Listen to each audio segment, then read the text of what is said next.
Let's see, I want to introduce myself. Things have changed a little bit. In this case, I forgot to plug in my pointer.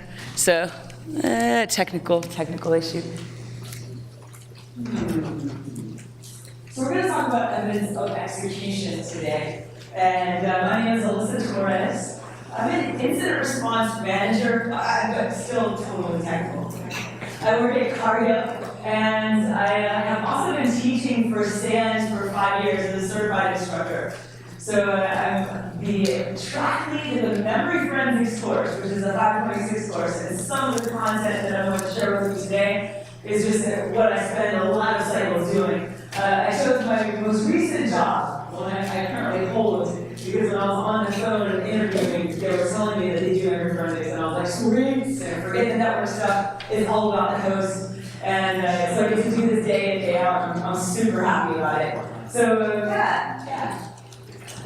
Maybe not everyone knows. As I share with you some statistics from one of the SANS surveys, one of my favorite ones that comes out annually. This is the 2017 Endpoint Security Survey. So the people that were asked to participate in this one are the folks that are behind endpoint security, doing it on a daily basis. And they're asked, okay, of the following things over there on the right-hand side, what do you have access to? What can you grab, remotely from your endpoints and make decisions upon? And I know it's very small fonts here, but you do see the red bars and the blue bars, correct?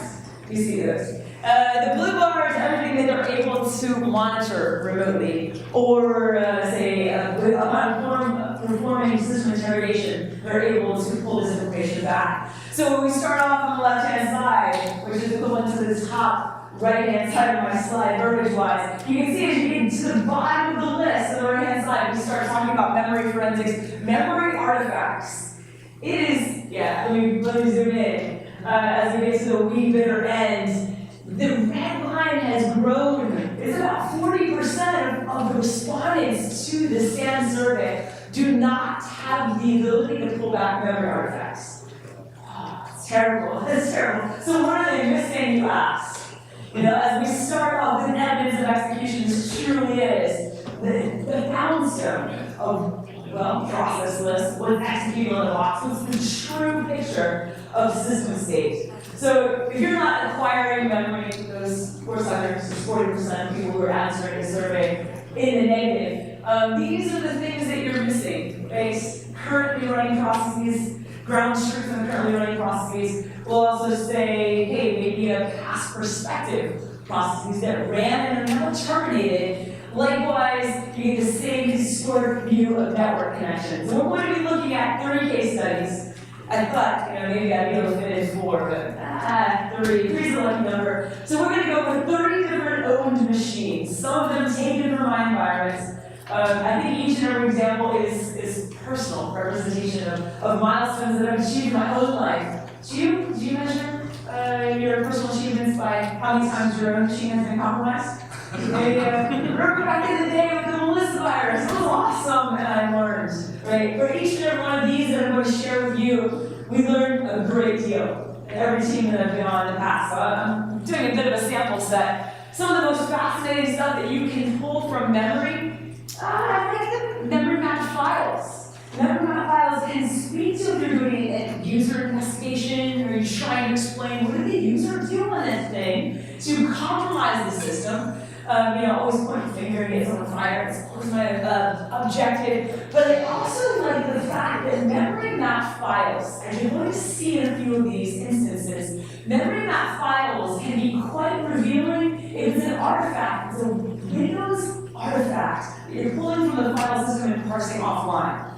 And it's hard to imagine for many of us that you might only have a memory image. But has anyone been in that position? We were trying to do a deep dive. Thank you very much, sir. You're always there for me, man. I like this. Yeah, sometimes when you're working an investigation, you might have competing interests.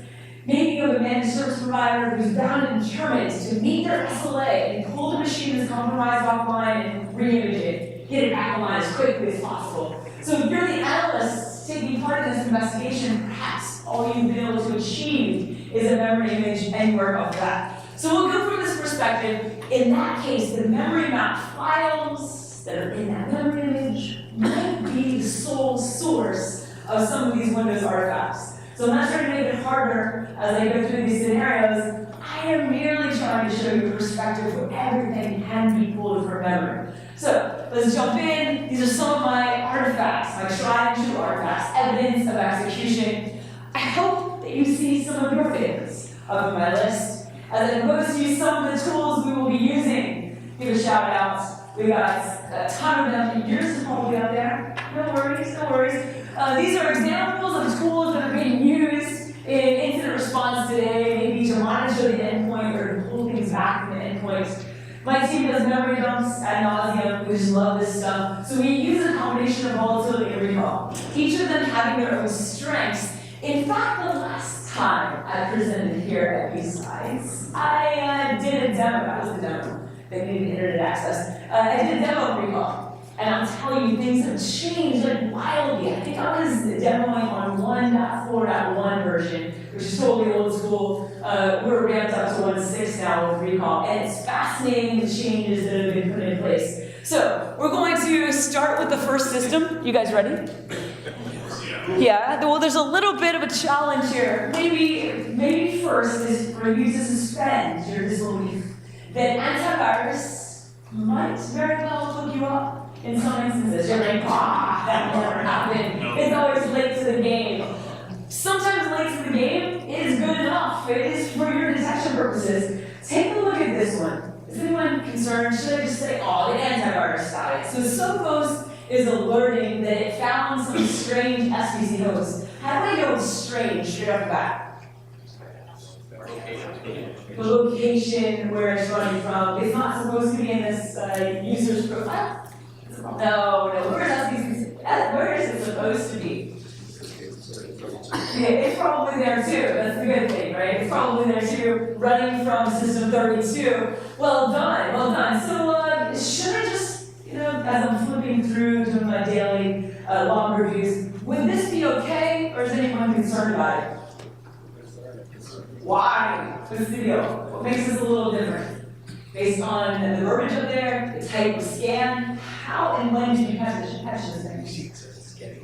It's a scheduled scan, which means how much time might, I don't know, you tell me about your environment, but how much time might have gone by since this has been added to the signatures, and could this be executed? I think that's probably the question we're asking ourselves, is okay, we've got some folks saying, hey, we have quarantined this server, we're taking care of this copy of the SVCHOST in the file system, but the question still lies in, is it currently executing? Because you can take care of the copy of the file system, but if you have the binary memory, dude, it's getting the job done. So let's see, of course, you want to do this, right? You want to go ahead and dump memory. But some people are doubters. I'm kind of unlike that when I sit through a presentation. I'm like, I would never have found that. Or that's not the way I would do it. So I posed to you a different technique that you could use for detection. Because if you're a naysayer and you think SVCHOST or any antivirus is never going to help you, perhaps a more sophisticated approach, a hunting approach. So what is this guy looking for? As I show you this IOC, what is this designed to detect?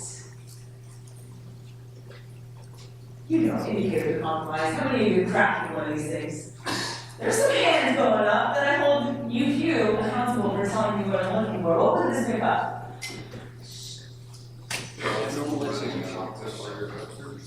Stuff running out of temporary directories. Is it the executable that it's looking for? Or is it something even greater? Look at the beginning of each of these parameters as specified. Have you read out the first ands? The prefetch, right? So what is prefetch? Compared to the binary is what SVCHOST picks up. The prefetch is what?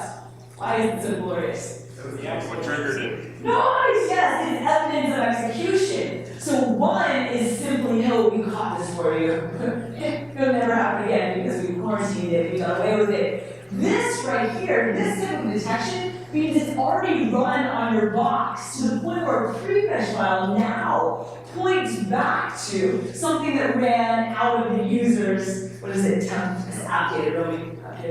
That's pretty cool. This would have caught our execution of, or an artifact left behind by the execution of that SVC host. So either way, we're going to identify this machine. I think you're going to join me in the judgment, right?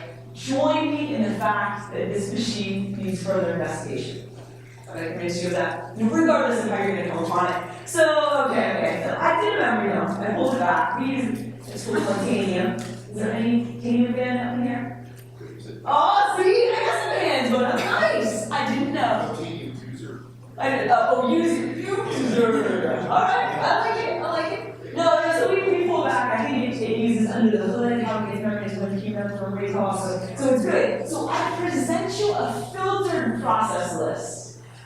I filtered down on just SVC hosts. All of these were found in the process list. So tell me, are there any that stick out? Any that I need to follow up on? This is the part where you participate. Well, is it because it's at the bottom? Is it? Should I reshuffle it back down? They're saying that the parent process identifier, which is the PPID column, the PPID column over and over, is different from all the others. What would you assume is process 7 or another 476? I hear some people saying exactly what that service is. Nicely done. So your normal, I love this spell check too. This is an awesome slide. I fixed this in a later slide, but clearly I've chosen to use this one just because it really pronounces how evil all of them could possibly be. SVCHOST is supposed to be launched by services. And the fact that all of those, the predominant number of SVCHOST are in fact pointing back to a parent process of 476, we can assume that that is what normal looks like in anything that has a different parent process. Would then be something that we have to follow up on. What else? What else is wrote about this? Yeah, oh, awesome. I hear both of them, both the answers I was looking for. So the start time, ridiculous. I'm like, oh, wait a minute, the machine is going to stay up that long? It looks like it's a month. It's a month after the others, and you would assume that typically your SVC hosts are going to start with boot up because they're surface host processes. This one starts way later, and then someone mentioned the other thing. Explain to me, what is session all about? What is that? It is a difference. It's a difference, and perhaps you're pointing out that it is difference. I'm in agreement with you. As a Vista and beyond, we have some different behavior being exhibited in terms of sessions. So now all the system sessions, all these system processes, are in session 0. And when a user logs on, all of their processes associated with their log on are going to be demarcated +1. So this is for the second user who's logged onto this box since it booted, and that is weird. To have an SVC host, which is typically associated with kicking off a service, now associated with the user session. So I'm in absolute agreement. Good job. So those would be 3 things.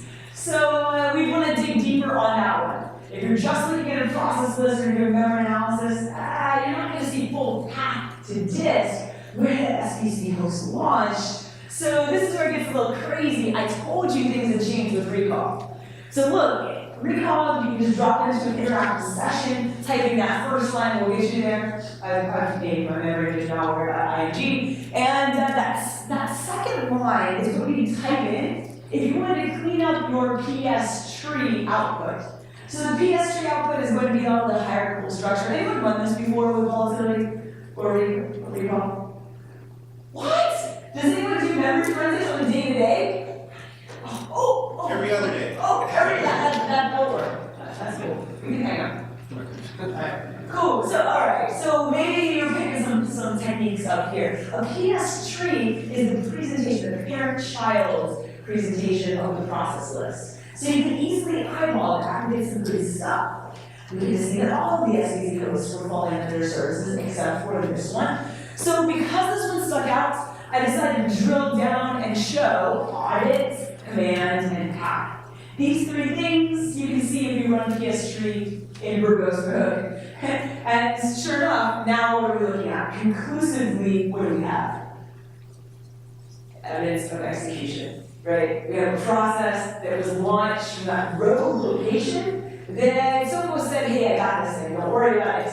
But hey, there's a copy of the binary up in memory currently executing, so we truly do need to worry about it. We know that malware, you might think it is cleaned up, but it has some secondary process that can recreate and drop another instance of it in the same place that antivirus thinks it ate it. So I think we should continue our analysis, because we got an anomalous path, we got the wrong parents, the wrong session, and the late process creation time.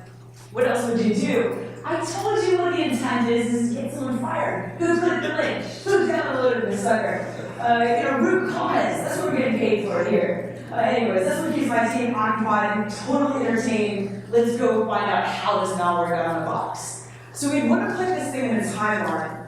And what I noticed was when someone ate that binary, it totally screwed up the name. It screwed up where I could find the MFT record, what the MFT record was going to look like. Now, you probably know about MFT records, master file table entries, that are created when a file directory gets created on an NTMS volume. So you can carve for these guys out of memory, which is another fascinating thing to do. I mean, all you have is a memory image, but now you can pretty much recreate the way the file system looked when the machine was up and running. So that's what we've done here. And I didn't find the SVCHOST MFT record. Instead, I found the MFT record for the Google directory, which isn't supposed to be there. So the time it takes them becomes quite notable. You can see under standard information about the creation time. I grabbed that, threw it in my timeline, and I'm getting ready, right? I'm writing my report right now, my recommendations. But let's pull all of the MFT records in, put them on a timeline here. That's nice CSV that I can go, you can see in light blue is the one we were just looking at under the microscope, the Google directory with its creation time. If you go up a little bit, and it's not too much time that passes between the orange instance and the blue instance, I think it's less than a minute, about 30 seconds, you see this really strange reference to loyalty card.jpg, loyalty card.exe. What is that? We're starting to see a relationship. This is probably just what you would do too, is to gain context, something that happens prior to that strange Google directory being created. What did the user do or answering the question? So, another way of correlating this data, we bring in a little bit of the new evidence of execution that we're starting to see more and more in forensics, is Shimcache, so application compatibility cache. These are entries that are added to the system registry hive, but the limitation is, they're evidence of execution, we got entries added, their program first runs, but they're added when the machine shuts down. So we have a plugin for this that we can run against the memory image. But the limitation is, if this was recently infected, or the system has been up since the machine was infected, it has been up for a month, which is pretty impressive, we might not be able to get the most recent entries because they haven't yet been synchronized to the system registry hive. So, kind of stuck here. I can see what's there, but I think there's a better solution. In this instance, because the system has been up for a month, and I suspect that it's within this month that it's been infected, let's pull these Shimcache entries from our memory image. Let's pull them out of the buffers. Somewhere in there are the entries that are going to be synchronized. So I present you with one of the newer plugins for volatility, which is Shimcache Mem. Now, sir, have you used this yet? Shimcache Mem. He's just barely, no, he should,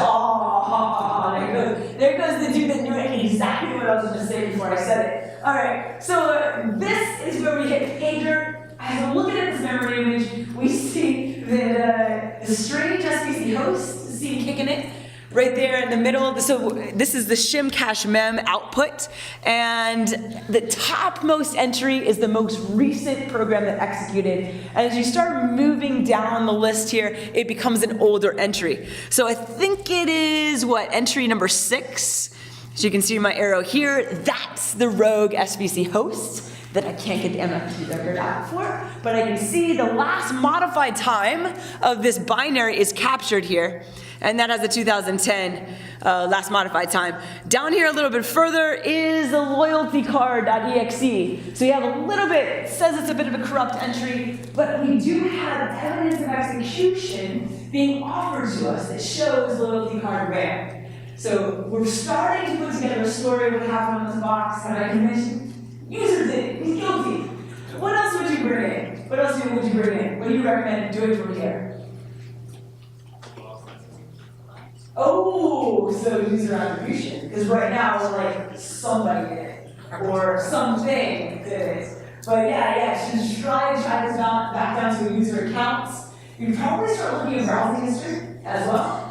Browsing history, files being accessed, all of these things would add to the story of what happened on the box. I can't lose this thing. All right, cool. So just to blow up, if you couldn't see that last slide, that's what we're dealing with here. Another step you might want to take is to extract a copy of the SVCHOST because we have it in memory.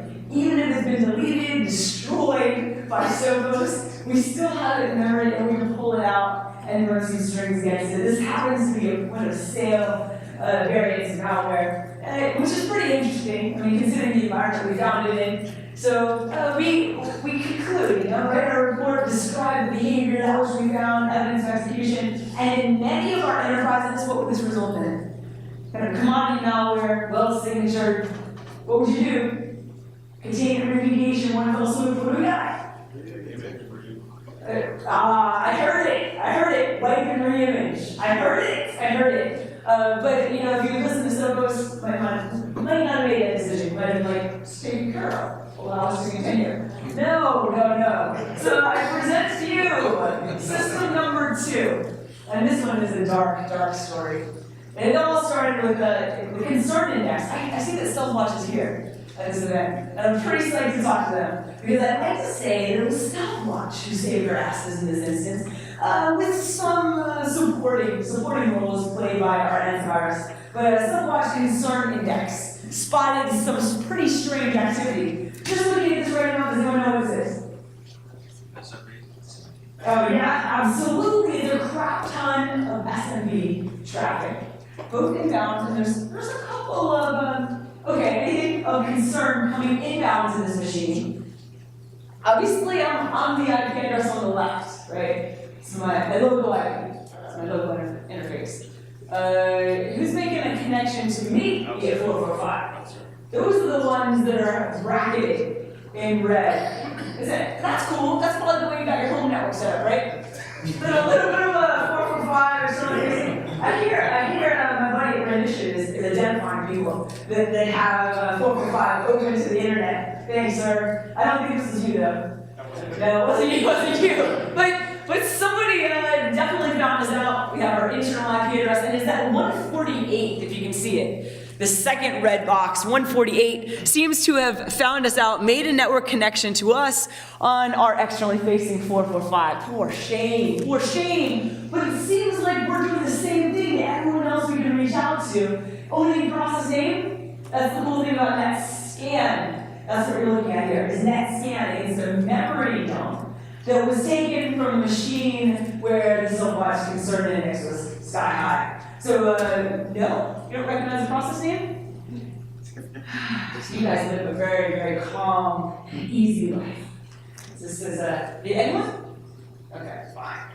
Good, I can continue, and it will be the big reveal at the end. Alright, so we take that memory image, we do a little PS list, because I know which process was responsible to go back one for a lot of this 445 outbounds. They're trying to connect to other machines, whether they be remote or internal to our environment. It was the MSSEC, SVC.exe. So let's drill down on that process. Let's see when all that chaos started. You can see I got a creation time for that process and still currently running. Because some of these others look a little strange, they look a little rogue. You'll see that when you got one variant of malware, it's real easy to turn around and spot a few others. So I don't think we have any shown here, but what's that last process down there at the bottom?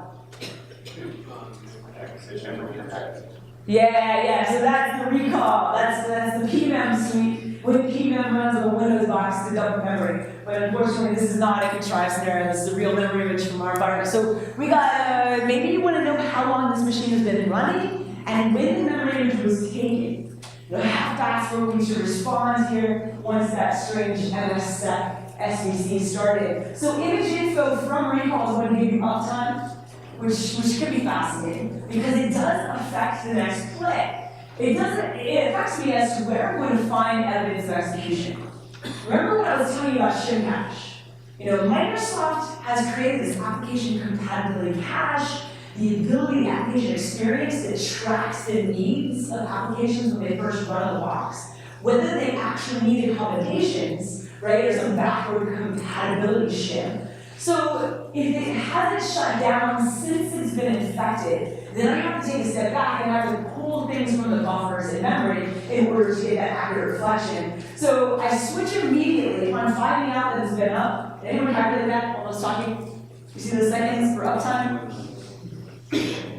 You said it couldn't be done. You guys laughed at 1 month of a Windows machine up and running. This is like a year and a half. This is almost 2 years. If you were to divide that by, what is it, 20 or 60,000 seconds a minute, 62,400, something like this. Yeah, it's like 500 days that this Windows machine has been up and running. So we're going to kick back and we're going to query our Shimcache mem. Remember, this isn't relying on these entries to be the system registry hive. This is going and pulling them out of the memory and from the buffers. This plugin, I'll give a little shout out. It was written by 3 guys from FireEye who probably needed it to do their job. And just kind of fix this mess and create their own plugin. So they're awesome, right? So we're able to see the Shimcache mem that we have. I'm looking at it here. We have entry number 19 and 20. Is anyone identifying this malware yet? We got MSSec. You can see that's the last modified time, which was right August 8th. And then we have the task SCHE.txt. Again, charmed lives, okay. Next one. What do you do next? How about going deep? This turns out to be a Windows 7 machine. So Track1, I think it's x64, if you were checking those profiles out. So something to know about Windows 7 is there's this additional file called the recent file cache.bcf. Well, it has to do with application compatibility cache too, and we can query entries that are in this little file in order to figure out what's run since 12:30 midnight, the day prior. Seriously, there's a scheduled task that clears the BSides file. At 12:30 midnight, as long as the machine is up and running, you will clear it. So I'm going to parse this guy. I'm going to pull it because it turns out that the recent file cache.bcf is a memory map file. And because I'm just looking at a memory image, well, that's where I'm going to pull this guy from. So, first thing, I've done this before, file scan. Go ahead and identify all of the files which could be memory maps and send them to a text file that we can then query. Because we're looking for the recent file cache.bcf, we identified that particular offset. It sounds hard, but it's totally not. You can do it a few times, and you'd be like, just a wizard, whipping through this stuff. So you can extract that recent file cache, and this is not our sample set, this is just another exemplar, but this is what you're able to pull out. This is a badass machine, man. Look at all the stuff that ran since 12:30 midnight. You get full path the disk, and yeah, this one turns out to be a different variant of malware that we're able to catch. It's that second one from the bottom. That's not supposed to be running there. It's actually associated with service. So let's take the same step-by-step style and grace of extracting recent file cache.bcf and see what we can find on this machine. So, this is what's running. It's unique since 12:30 midnight the day prior. Does anyone recognize these artifacts left behind? What did she say? It's not you. Who's logged in? Right? Who am I? These are artifacts. This is a good, insight into where we're at right now with incident response. This is under the hood, artifacts that have been left behind by my triage tool.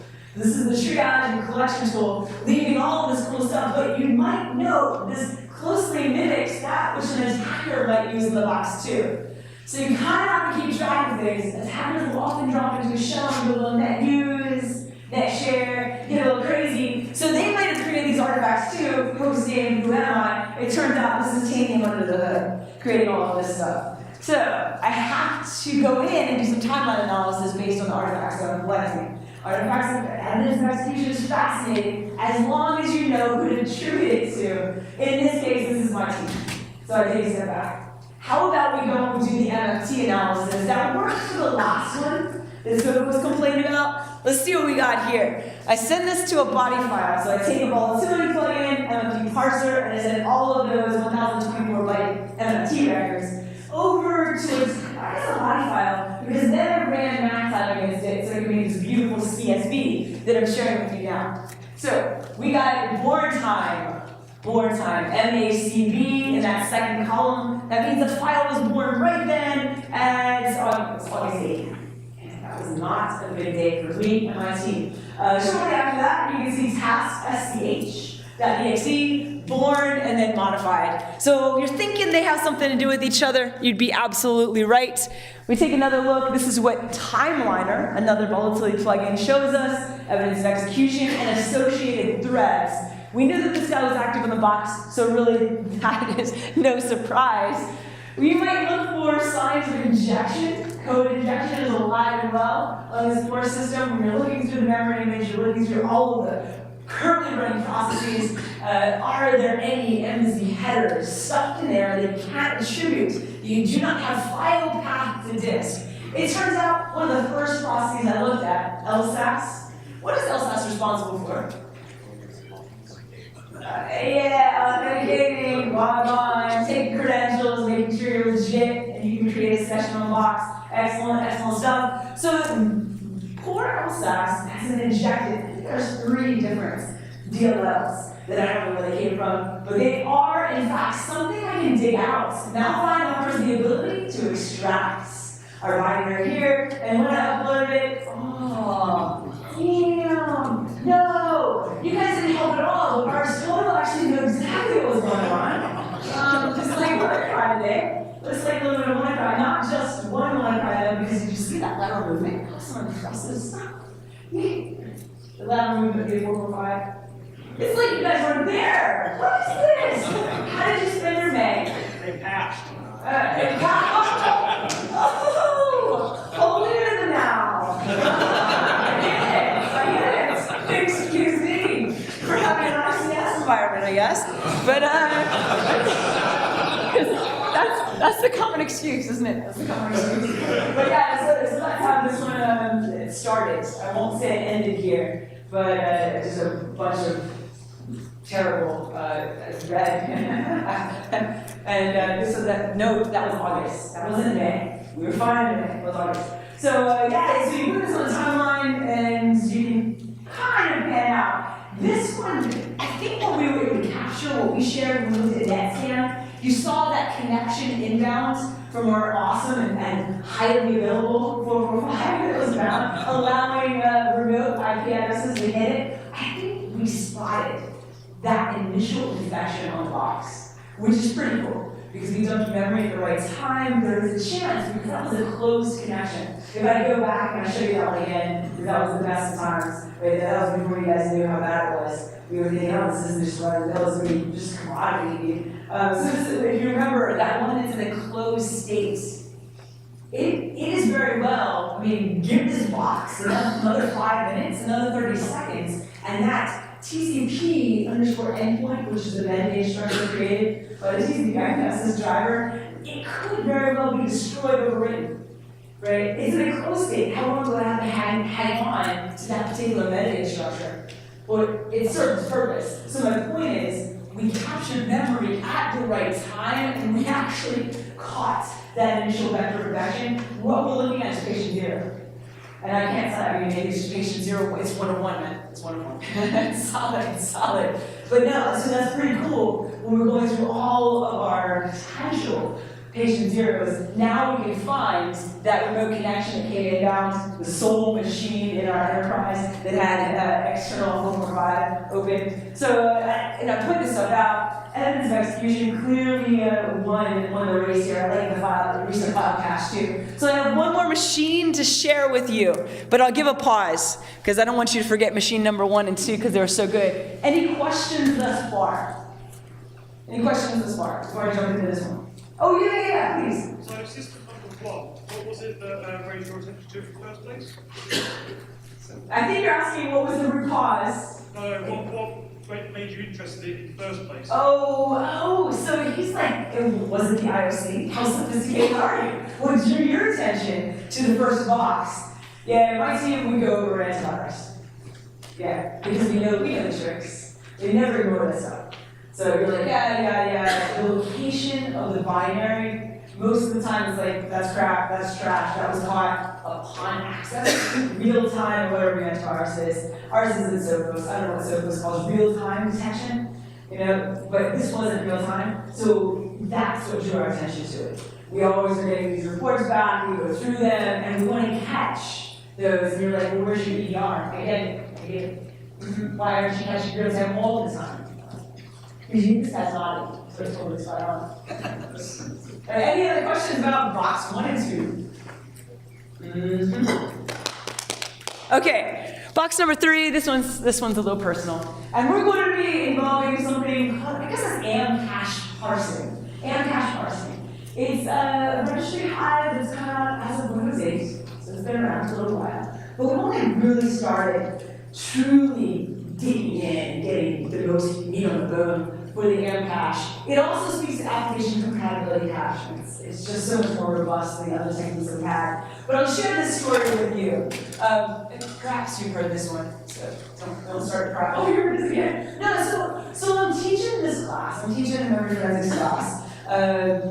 I think I was in Singapore at the time, which was a good time. And we had so much fun day 1 of the 526 class that we didn't finish book 1. So I was like, oh man, we got one more exercise left. So right before I walk into class in the morning of day 2, like a good instructor, I dumped memory, which was part of the exercise. Taking one PMM, dumping memory, and bringing it from the Windows box over to the Linux machine for further analysis. So that's what I was doing right before I walked in. And I left my desktop looking like that. Yeah? And this is what the process list looked like. Are we good? I'm start? What's the problem?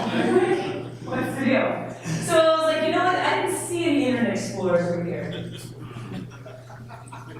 But I see them here. And, Internet Explorers, what session are they typically associated with? Not 0. Anything with session 0. But if you take a look over there, one of the rightmost columns was assess. And you're in some deep shit because you got a bunch of Internet Explorer processes running under session 0. Someone wondered, seriously, I was wondering whether this was legit. I just come from Prague where I lent an Italian my USB. And I was like, I had totally heard about these guys, and here I am inserting USB into my machine, and I thought it was just me. So I had to follow up. One of the questions we ask when we see something like this is, are those legitimate Internet Explorer processes? Are those legit, or are these running from the temp directory, or somewhere where I can say, that's obviously just malware, but it wasn't. It turned out that those were legit. Remember the PS tree technique that turned on verbosity that we shared earlier? Well, I'm applying that same thing here very quickly before I go into class, right? Very quickly, because I'm wondering, is it just me, or is every single student who's dumping memory from this VM going to be experiencing the same thing in just a matter of minutes? Unplanned, but we have to play this off. So it turns out you can see this is the legitimate location where Internet Explorer is running from, and I'm going to them. Just keep your head down. What else can we find out about this? If we go back to the process list, you can see a kind of strange name process called Inspacio. Has anyone heard of that before? Inspacio? I hadn't. The first 5 times that I dumped memory on the system, I hadn't noticed any of this, so Inspacio must have just blended right into normal. It sounds like something that would be running on my machine. So we can dig deep. Anyone tell me the state of that Inspacio though? I've chopped off the time and date stamps, but based on the number of threads and handles, what are you looking at here? Stall, terminated, I like that. Stall, they're terminated. Okay. So we can still potentially find out more information about it, despite the fact that this one instance is terminated. It still has some artifacts left to give.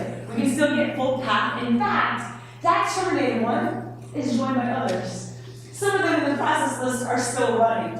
Now, I want to show you the difference between the presentation and output between my 2 favorite tools. So I have the screenshot up there from Recall. What order are these presented to you in?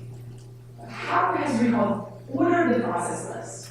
As I cleaned it up and grabbed just for Spazio, the other root process on this box.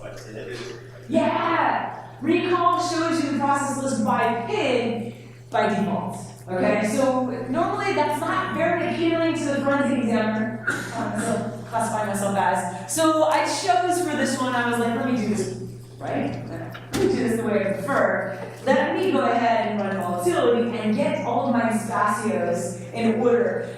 What is the time interval? What are you hoping to achieve when you're looking at rogue processes that kick off and then terminate, kick off and then terminate? Why might you be looking so closely at those time date stamps as to when the process initiated? What can you correlate there? You need more context. But why would I choose to get creation time? Look how long the duration is. It looks like it's just 1 second. 1 second when the Spacio is up and running. What do you think it's doing during that time? What could it be doing?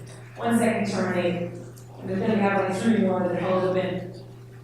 4 more that are currently running. Yeah, this could be associated. That's always what I think when I see these processes that are kicking off and then terminating quite quickly. Because maybe this is associated with outbound communication. We know that this machine was talking to somebody. So yeah, we continue to follow up with these. Talk to our network team, see where this machine was communicating outbound to. We drop down, we get a little insight into MFT records, and we can see just when the Spacio dropped on the box. In this case, we're able to recover the creation time. So we can put this in our timeline. Looks like 2014. Ooh, October 7th. All right, and the process that we're looking at, October 8th. So maybe we're not that late to the game on this one. Maybe it was at USB. So we're going to continue. I want to introduce to you, if you haven't run into them before, prefetch files. And I have my own company. I still have my own company. I did a lot of work, and I always would joke that if I were asked to do an investigation, take a look at that evidence that you have there. Take a look at the state of the machine when the evidence was acquired. If prefetch was not part of the offering, not part of the package, I'd subcontract that sucker out. That's how strongly I feel about prefetch. It just tells you everything that ran on the box. It is glorious. You can see here, for Windows 8 and beyond, I have 1,000, up to 1,024 files that are showing the evidence of execution. So why not? Why not? Just take the easy ones, I say. All right, so what do you see here? You have the evidence of execution that I was driving for. You have the born time, which is that first entry there. As I show you the screenshot, truncated screenshot from my spreadsheet. You have the first entry is the born time of prefetch. So what does that correlate with? The born time, which is created, when it was created on the box, correlates with first execution. Nice, tell me again. Execution plus 10 seconds. Ooh, right. Execution plus 10 seconds. This is probably my PowerPoint. You know, I am running a Mac, so it's sort of like power. That's what it is. Power. And it's been a plague of mine. Does this count as a demo fail? Can I say it's been 2 years in a row now? It's a demo. Demo. Now I owe you a demo. I don't even see where to plug this guy in. Behind you. One spot behind you. Nice.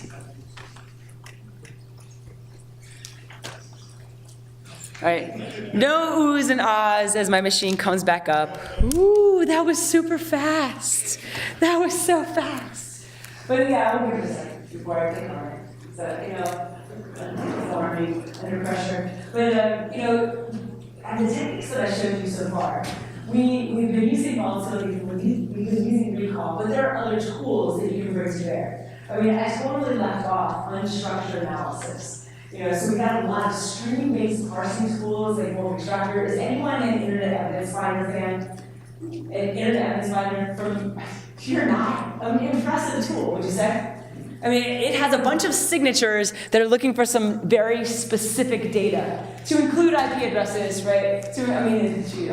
IDF has all kinds of signatures for pattern matching, like Gmail fragments, Gmail chat fragments, just insane stuff. So I would include that. I don't mean to only propose that you do structured analysis on your memory images.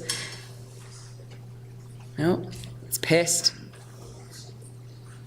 It's like, this is the last time you're gonna rob me of power.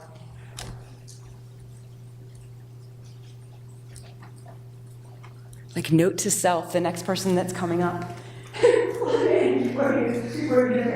starting. It's starting. As I removed it, it doesn't want to show its boot up process, so I had to unplug its video feed.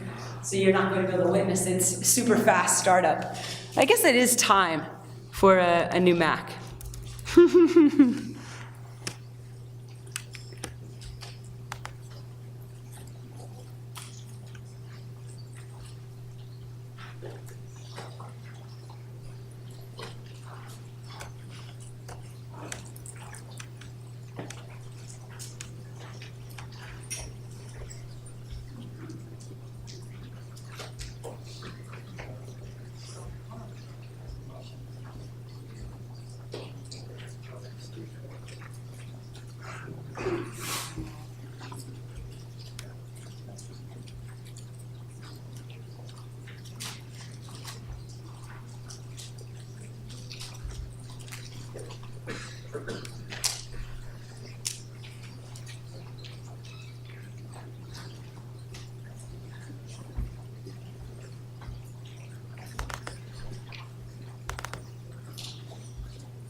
That's it? Mm-hmm.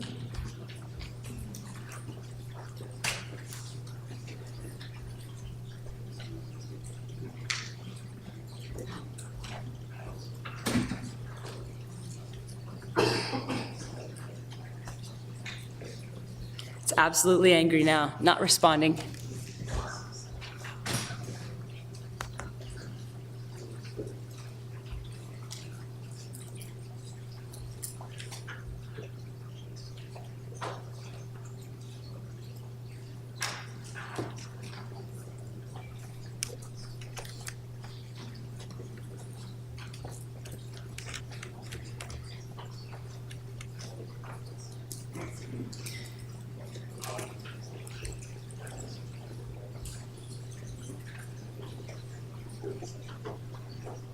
This gives me a chance. You can see it's coming up now, but this gives me a chance to Plug Cyber City.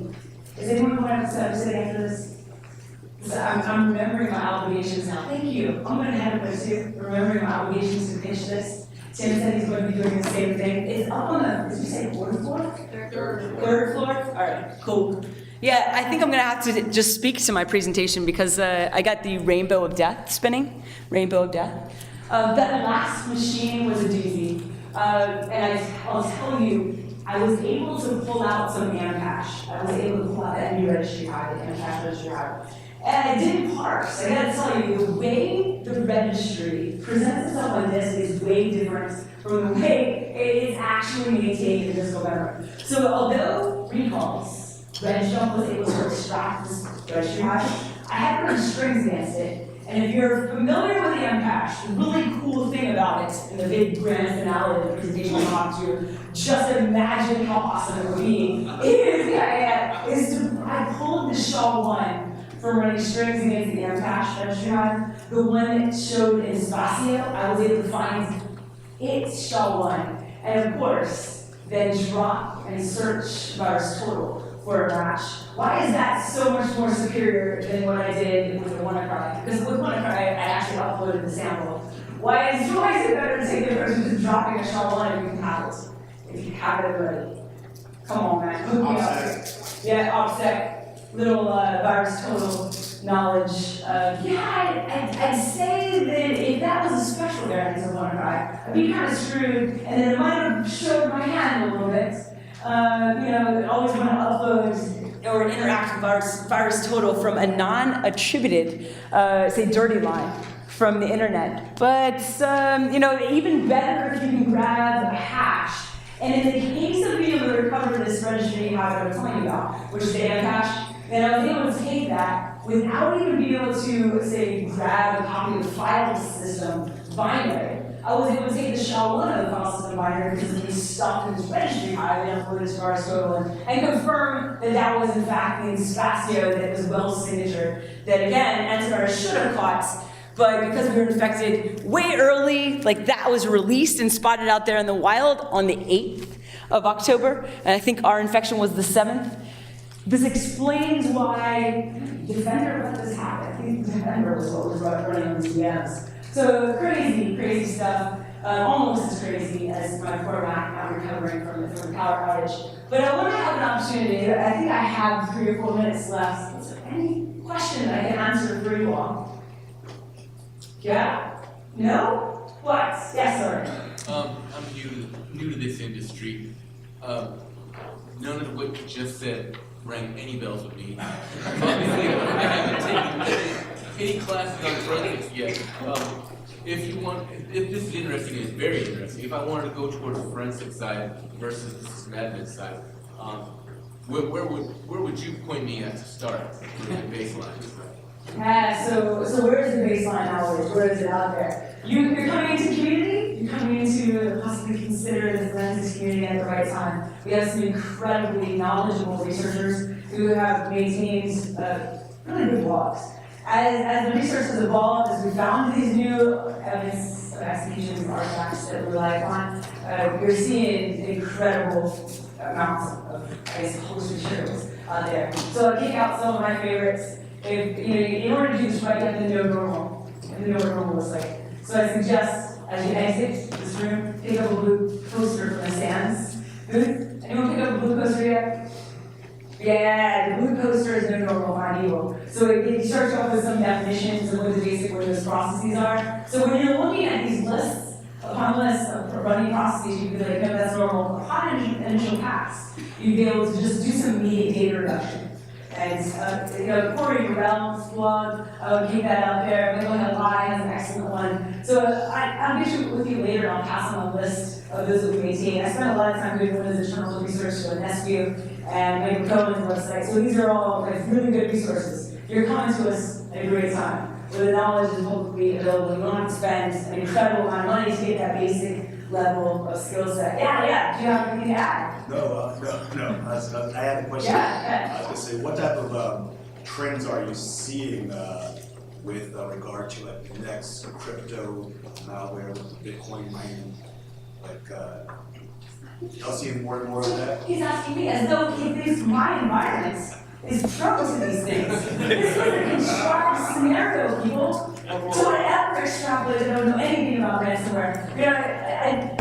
It is fascinating that I have been exposed to this in recent times. But someone was recently posed to me the theory that if your environment or some machines were used as Bitcoin mining machines, that maybe the attacker then introduced some ransomware to defend or protect the environment from being manipulated. It's ridiculous. I don't agree with that at all. But I think we're starting to see ransomware that obviously doesn't need to talk to command and control, that it can immediately encrypt to start its encryption routines. Yeah. So even if we're looking for outbound communication, we're too late.